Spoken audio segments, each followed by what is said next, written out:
Now, when I was younger, one of the games that I really enjoyed at birthday parties and other kinds of things at school, at youth group, was musical chairs. Did anybody else like musical chairs? Oh, yeah. All right. Who would like to come up here now and is willing and comfortable to come up and play musical chairs? You didn't see that coming. Who would like to come up and play musical chairs? I need a bunch of people to come do this.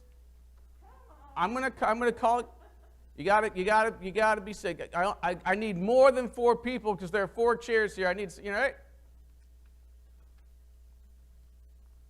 Linda, I need you. All right, now you know how this works. Go ahead, stand up, stand up, stand up.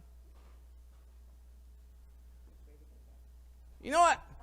I'm not going to make that this easy. I'm going to take one away right out of the gate. All right. Now, David, well, actually, if we wanted everybody to have a chair, we could get more chairs. David, can I have one of those? No. What? No, give me a chair. My chair.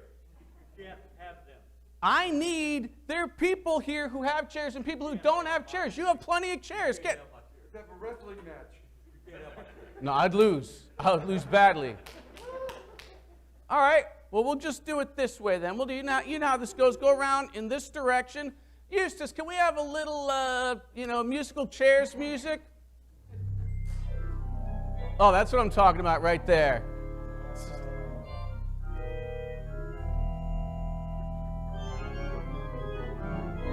And stop!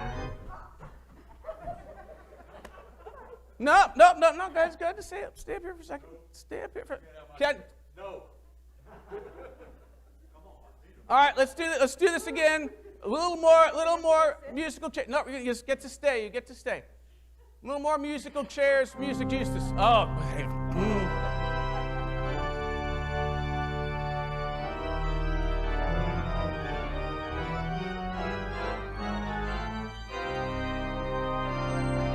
Up! Stop!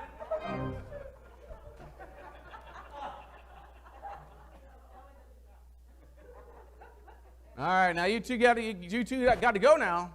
You two got to go unless we can have some extra. You love those chairs, don't you? All right. Thank you very much. Everybody can go. Everybody can go back. Thank you very much. Now, thank you very much, everybody, for your participation. No, they can just stay. They can just stay right there. They can just stay right there. Now, playing musical chairs can be a really fun game when all that is at stake is whether you're sitting down after the game and continuing to see who gets the last chair. But what if these chairs represented whether you were welcome somewhere or not? What if these chairs represented that if you had a seat at the table, that you would be able to influence what goes on in society, but if you didn't have a seat at the table, you didn't have the opportunity to influence what goes on in society? What if when this game was over, if you had one of these seats, you had the ability to get your child into the types of schools that challenge them and prepare them for life, and if you didn't, you were forced to stay in the school where over generations people have intentionally made some schools worse than others, so some people will never be able to compete. What if you were in one of these chairs, you had the kind of parents who showed you that they loved you, and if you didn't, you had parents who told you or made you feel like they wish you had never been born? What if you had one of these chairs, you had peers and people and spouses and other partners around you who validated you and told you were good, versus if you didn't have one of these seats, you were told you are no good. You should be ashamed of yourself for what you have done. I don't love you anymore. Who do you think you are? What if these seats, if you had one of these seats, you were in the in crowd in school, and if you didn't, you're being bullied?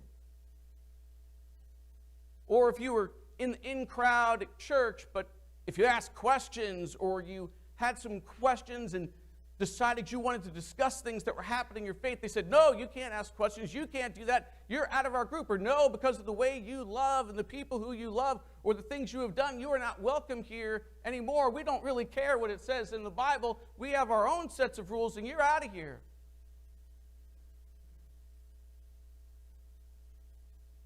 Have you ever been made, and you don't have to put your hands up, you can just think about this. Have you, for whatever reason, for whatever group of people, whatever individual's been made to feel less than? Have you ever been made to feel that you are not fully cared for or loved or worthwhile or even worthy? Have you been made to feel unworthy? Have you been made to feel unloved or unlovable? Have you been made to feel like you were excluded instead of welcome?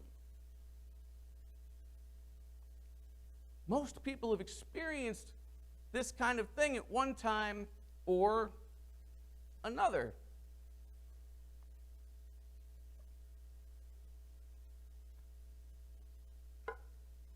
And what can happen is that over time, whether consciously or subconsciously, you can begin to believe that your identity is what those people have told you you are. What those things that the teachers may have told you, that your peers may have told you, that your parents may have told you, that society may have told you. And I hope this doesn't come across as mansplaining. I really don't. But I think women have it harder than guys in this situation. Because there's society that tells you it is not okay to go outside unless you present yourself in a certain way. There is messaging out there that says you are not fully dressed until you put your makeup on. There's messaging out there that says unless you look a certain way, you are not going to be perceived as beautiful and wanted. All these things from people and peers and processes and society can tell us things about ourselves that simply aren't true, but can come to define who we are and how we define ourselves and how we look at ourselves and what our identity becomes. That's part of what was going on with the people of Israel when the book of Baruch and the letters of Baruch were being written. Now, David, you are by far not the only person who is not familiar with this. This is the first time I'm preaching on this text. This text is actually not in most Bibles. These letters are not in a lot of Bibles. They're in many Bibles and canonized in many Bibles, but a lot do not, because there are discussions and debates as to about whether they should be in the Bible or not. But it's actually in the lectionary to preach on, so at least the people in our circles think it should be, and we should be preaching on this text. And I happen to really like this text. But what was going on in that time is that Baruch, who was a disciple of the prophet Jeremiah, and Jeremiah was the prophet during the period of time when things were going terribly wrong in Jerusalem. And Jeremiah predicted that the Babylonian Empire would come and take over Judah, take over Jerusalem, and take the people away, which is exactly what happened during Jeremiah's lifetime. And at the beginning of the letters of Baruch, that is what they are talking about. In chapter 1 and 2, they're talking about how horrible it is that they're being taken away in captivity and being pulled away from their home and taken to Babylon, and how awful it is for them because the people in Babylon told them they were not worth being human. They were told that they were less than the people of Babylonia. That the emperor Nebuchadnezzar told them that your God is not worthwhile, that you are not worthwhile, that your children are not worthwhile. And it became over time, over years, over decades of oppression, something that they began to believe and feel less about themselves than the identity that they had through their God, through our God. But then there came a time later, because you see, these letters of Baruch were not written by one individual. They were written by many individuals and then compiled later by several different authors under Baruch's name. And by the time we have this letter, which is chapter 5, They see the prospect that they are going to be able to escape with the rise of the Persian Empire about to take over Babylonia and them about to be able to be set free. And the prophet of that time, who is unnamed but writing under the name of Baruch, is telling the people, all that you have been told about yourself is not true. Don't believe this. People, let off your mourning clothes and put on the robes that God has offered you. God sees you as brilliant, not as less than. God sees you as shining brightly as God created you, not as less than. Rise up and stand up in the high places and take your place as remembered children, beloved children of God, and accept that you're no longer in turmoil, and accept the peace that you are being offered by God.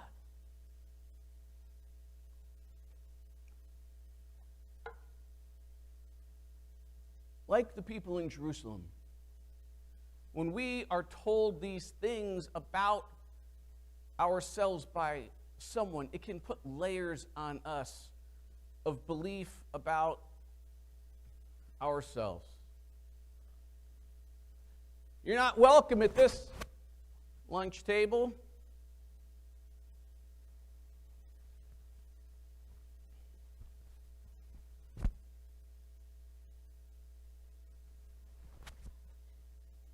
Who said you were smart enough to go to that school?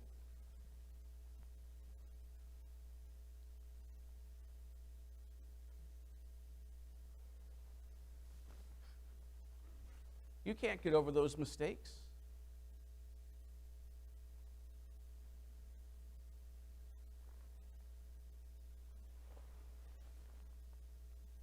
You're not worthy to be in this church. You don't even believe what we're saying. You're asking all kinds of questions. Who do you think you are? Get out.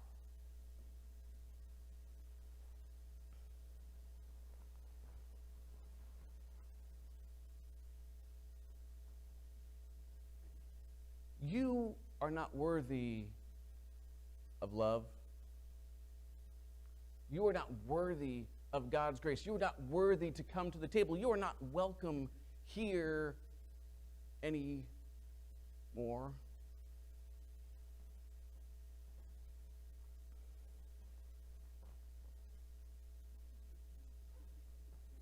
That's good right there.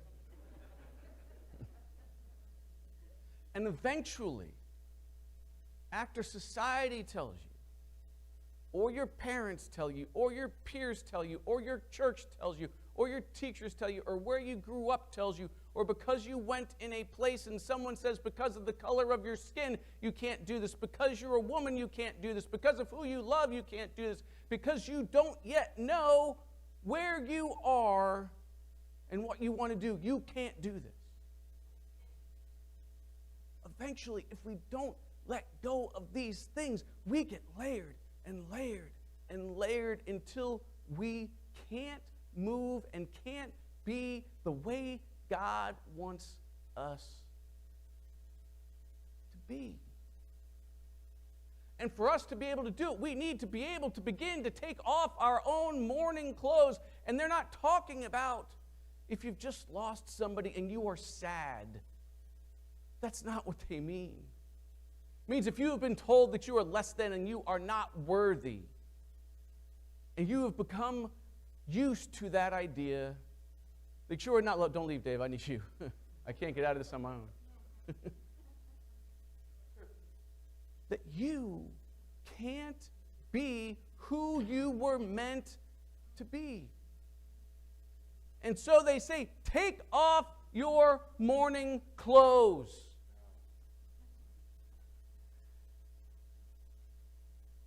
Come and be who you were meant to be. Don't believe the people who have told you that you are not worthy. Do not believe the people who have told you you are not welcome. Do not believe the people who have told you you are anything less than perfect, because you are a beloved child of God. You are a beloved child of God, and I don't just see you as okay. I see you as brilliant. They're not talking about SAT scores. God sees you shining. And God is going to tell all the people under heaven that you belong to God. That God claims you and remembers you as God's child, and God says, get up on that high place and declare your place as a child, beloved child of God, and anything else that anybody has said to you that you are less than simply is not true.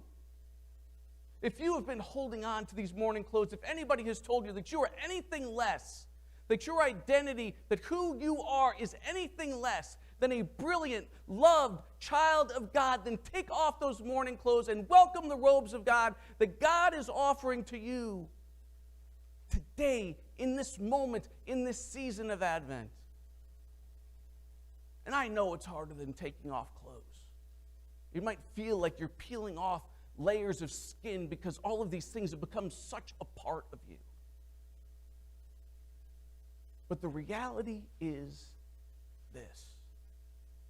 Whatever society has told you about who you are, or somebody at work or somebody else is trying to tell you about who you are, the only thing that truly defines you is that when you were born, God breathed the Holy Spirit and God's very breath into you and remembers you and claimed you and says, you are a beloved child of God. And you will never, ever be anything less than that. And there's nothing more that you can be. And if you accept that and you take the morning clothes off and take the robes and take the crown and accept your shining and reveal who you truly are in your shining,